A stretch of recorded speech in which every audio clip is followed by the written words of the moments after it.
Hi, my name is Jazzy Burstein, and I'll be talking about Yom HaAtzmaut. So, Yom HaAtzmaut comes right after Yom HaZikaron, like Jackson said, which is a national day of mourning in Israel where we honor and remember victims of terror and soldiers. And it's an incredibly emotional day as the entire country pauses, sirens sound, and everyone stands in silence. But what makes this transition from Yom HaZikaron to Yom HaAtzmaut so unique is that as soon as Yom HaZikaron ends, the mood shifts.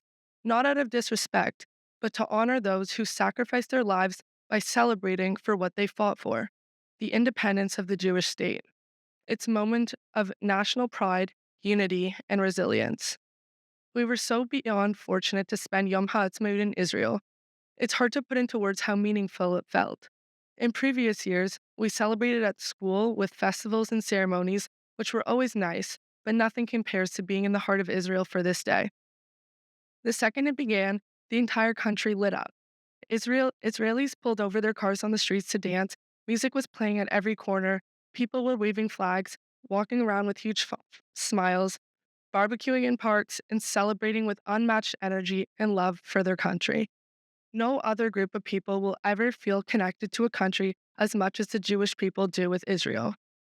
Being there, in our homeland, with thousands of others who are all celebrating the same thing, the existence and survival of the one and only Jewish state, gave us a feeling of belonging, safety, and pride.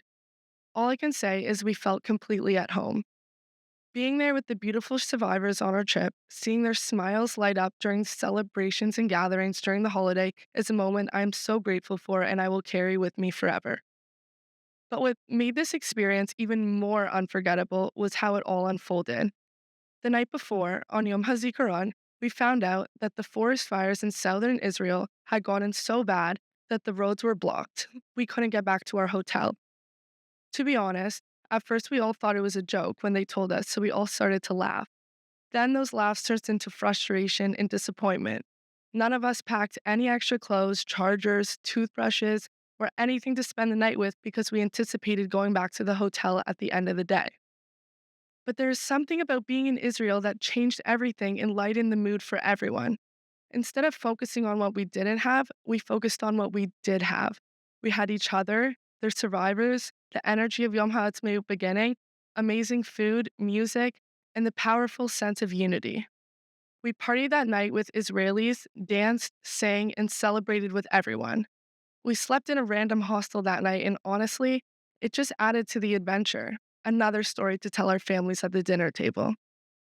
The next morning, still in the same dirty clothes from the day before, we carried on like nothing could stop us. Thankfully, the roads opened and we were able to return to our hotel to freshen up. Later that day, we visited the Kotel in Jerusalem, walking through the old city on Yom HaAtzmaut, eating the best falafels, writing notes in the Kotel, and taking in the beauty of the city was all incredibly special. To top it all off, that evening, we attended an International March of the Living ceremony.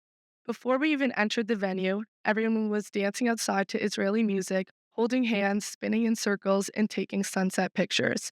It was pure joy, a memory I keep replaying in my head because it was one of the highlights of my trip. Inside, we heard inspiring speeches and then sang and danced to Eden Golan, Israel's 2024 Eurovision representative, perform Hurricane, the song that got her to fifth place in the singing contest. Definitely a highlight when I threw my phone on the stage and she took it and took a video and gave it back to me.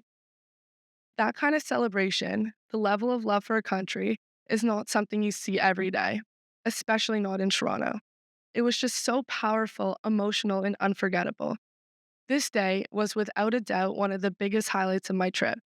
It was all it was all once in a lifetime experience that I will carry with me forever. If you have been on the trip, I know you can agree. If you're debating on going on it or going on the adult trip or debating on sending your kids, do it.